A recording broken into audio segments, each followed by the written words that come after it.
so many feelings pent up in here. And that's what you're getting throughout the song, that he's trying to control them, but then they just break out and then he pulls it back in, you know? So he's showing you a little bit of that, but then he's trying to like keep composure again.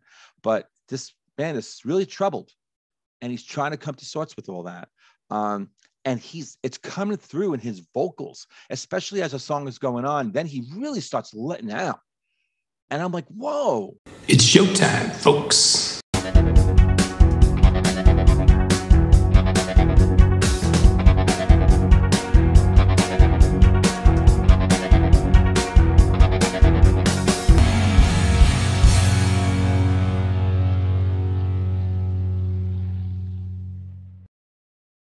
Hey, everyone.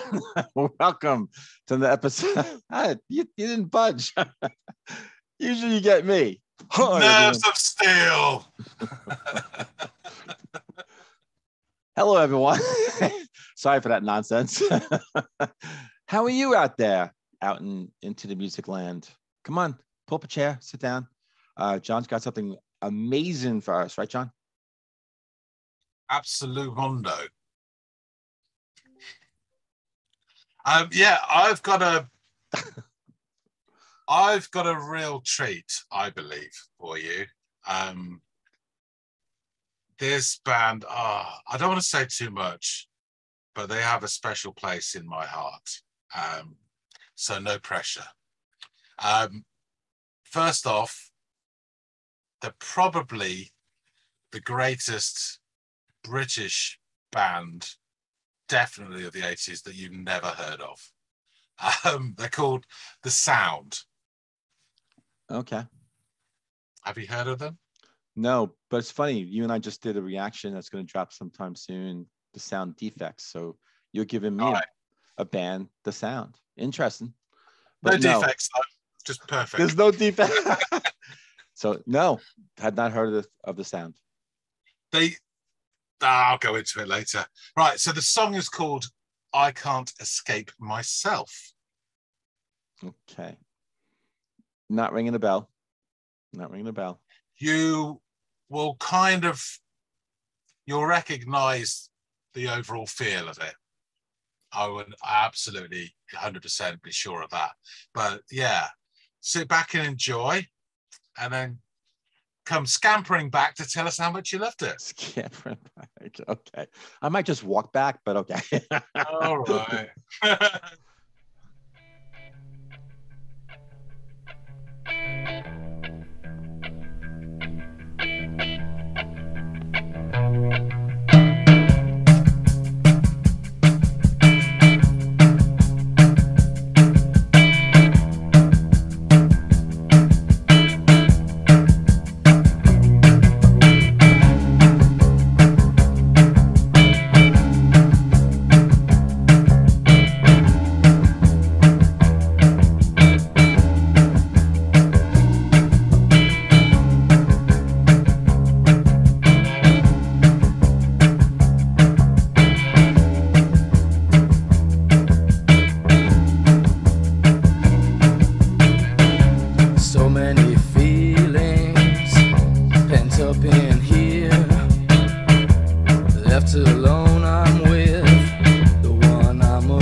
Love that kind of crashing in change up. I love that. Going back then to the boom, ba ba boom, ba ba boom, ba ba boom, bam, bam, boom.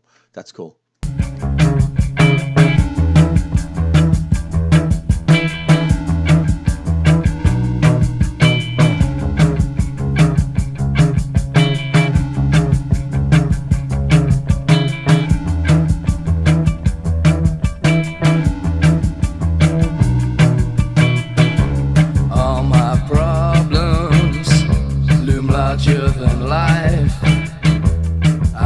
Swallow another slice. like my shadow marks every stride. Can I learn to live with what's trapped inside? I can't escape myself.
I'm gonna bring that back to his vocals. His vocals are so strong. Wow. Right? I can't. So many feelings pent up in here. But the way he sings that, oh, you believe it.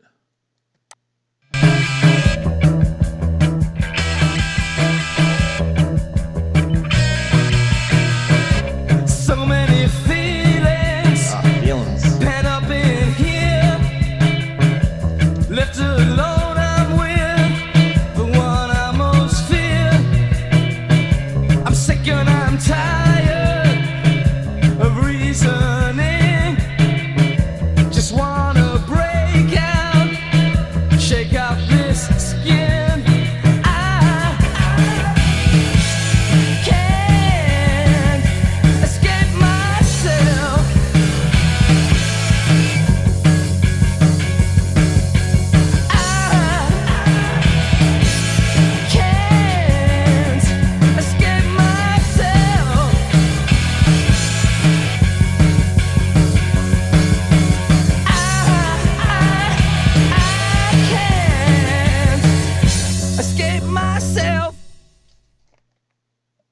Short and sweet. No, did I stop it? All right, to John. Here's me scampering back. Oh, So what do you think? Why did you think that I would be familiar with the overall feel or yeah, I think that's the way you might have described it on the other side. I don't know if it said on the YouTube video. I can't remember if it said what year it was. Are you aware of what year it was? Well, you did say that this is a band that was big in the 80s that probably no one ever heard of. Okay. Yeah. So, yeah, they basically put the blueprint out for almost all indie alternative guitar-based British bands of the 80s. If you listen to their first 2-3 albums, it's the blueprint for everything that follows. Okay. And all musicians from that time and afterwards all refer back to this band and this guy, basically Adrian Borland, as being hugely influential. And no one can understand why they didn't sell hardly any copies in the time they were active. No one can understand it because it's... I'm one of them, yeah. I absolutely got that feel, that sort of 80s, because you had said it on the other side. So I kind of went in sort of thinking, okay, 80s sound. And the sound, the feel, there's that kind of like, feel thing through music, which I absolutely believe in. It did just, it was in the 80s. It was that kind of music that I grew up. And in my 20s, because that's really when I kind of gravitated to new wave, 19, 20 years old. And then all of a sudden, like 80s, just new wave and post-punk, just, saturated. And so this had a feel. So it's just really interesting how you described it on the other side. That said, this song was really interesting because it kind of built up. And I didn't know like if I was like where I was going to go. And And his voice in the beginning was kind of really subdued. And he tricked me because, man, he has a good voice. And the emotion that he put in as the song was going through and there was a buildup. I mean, even like right from the very beginning, you know, you had like that sort of like boom, ba ba boom, ba ba boom, bam, bam, boom, ba ba boom, ba ba boom, ba bam, bam, boom, ba ba. Right. And it was coming, it was sort of building in the beginning. And then he's singing, and then he kind of goes like, I can't escape myself. I can't escape myself. And he brings it back down again, and everything kind of. So I love that transition, those changes where, you know, it's a very kind of moody, you know, and just kind of pacing, and then just like boom in your face. There's this pent up, and he actually sings about pent up. So many feelings pent up in here. And that's what you're getting throughout the song, that he's trying to control them, but then they just break out, and then he pulls it back in, you know? So he's showing you a little bit of that, but then he's trying to like keep composure again. But this man is really troubled, and he's trying to come to sorts with all that. And it's coming through in his vocals, especially as the song is going on. Then he really starts letting out. And I'm like, whoa, I stopped it. And I was like, whoa, what a good voice, like a great voice. And the song by that time had me, you know, it just had me. And, you know, there are just sometimes when like the beginning of a song, maybe the first 30 seconds or so, I'm like, okay, this might be nice, you know, not sure where. And like 2.5 minutes in, I was like, okay, I am totally hooked. You got me. So that was cool. And that's what the song did. And again, I love the lyrics where he said, again, so many feelings pent up in here, left with one I most fear. I'm sick and tired of reasoning. I just want to break out and shake out from the skin. I mean, I love those lyrics, because he's really, you're feeling it, you know, whatever's like part of his skin, like he wants to just rip that skin off, like he doesn't want it. And he's just spot on. He's spot on. And for someone, if someone's just said to me, hey man, you know, how you doing? I'm really bad. I can't escape myself. Like I can't, you know, and I think a lot of people can relate to that. You know, sometimes, you know, like you have to live with yourself 24/7. You know, you wake up and you're you know, and if you start going down this road of like of despair and troubled feelings, and you can't sort them out and you can't shake them, and maybe there are things that you're using going on in your life that exacerbate them, you know, and it's all the kind of and a cyclical thing too, you know, and you just don't know how to break out, but you know at some point, you know, you're being tortured, and someone says, I can't escape myself. That's terrible. And again, I was feeling that in his voice, in his vocals. So yeah, man. Yeah, I mean, it really grabbed me, and it really sort of affected me. Yeah. Thought it would.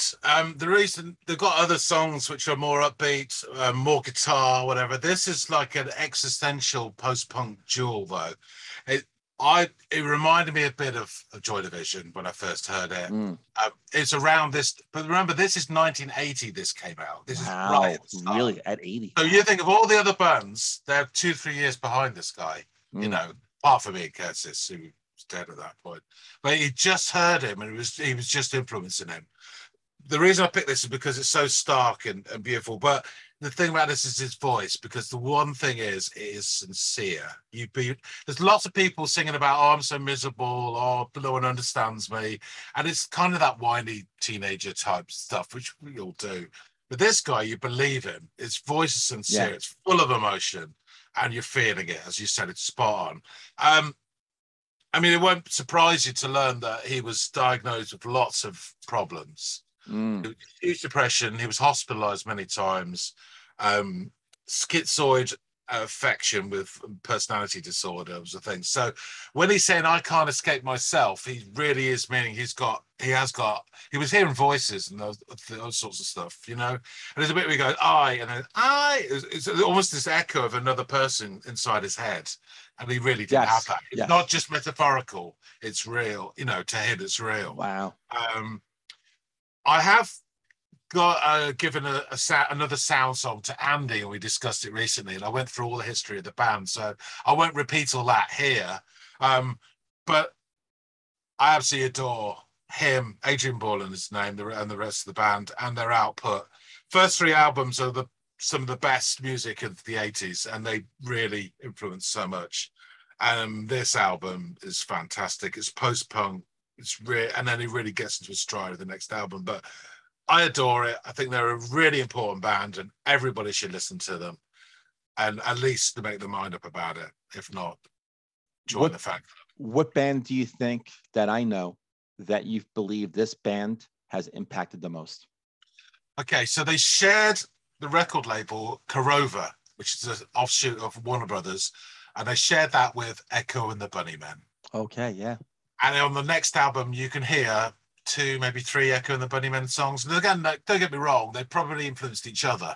Yeah. But also, if you listen to any of the first 3 U2 albums, you will hear the sound. Wow, If you listen to, I mean, I could go on, you know, early Simple Minds, you will hear the sound. Before they became sort of pretty chart famous. Wow. There's loads more bands, you know. Wow. And they all have that bit, because this guy was a genius. You know, is he playing guitar too? Yes. Left-handed as well. He's a southpaw. So like when a song ramps up and the guitars really get frantic, that's him too? Yeah. Because it was so noticeable, especially as I was really wrapped up in the song. And one of those moments came, I was like, wow, the guitar work on this is really good too. Because you can get sort of lulled into like that very sort of boom, boom, boom, you know, again, boom, papa, boom. It wasn't boom, papa, boom, but it was that boom, boom, bam, bam. Wow. Hey, this is great. This is actually, I think, one of your better submissions to me. I would describe submit to me. Charming. I know it did come off. Sounded very like weird, but this is one of your better ones, man. This is great. I love this. This is going on my personal playlist. Going to go on the Into the Music playlist. So thank you so much for this. You're welcome. Cool. So I'm going to take us out and say, John, you gave me a gift. Thanks, man. This is fantastic. You have a good rest of the day, and don't go outside with that shirt on. That's. Too late, or he did. All right. Oh well, too late. I was trying to help you out. But that said, have a great, wonderful rest of the day. And to everyone out there, thanks for this, and hit the like button and all like that. That'd be really cool. And we'll see all of you on the next episode of John Hit It. Into the Music.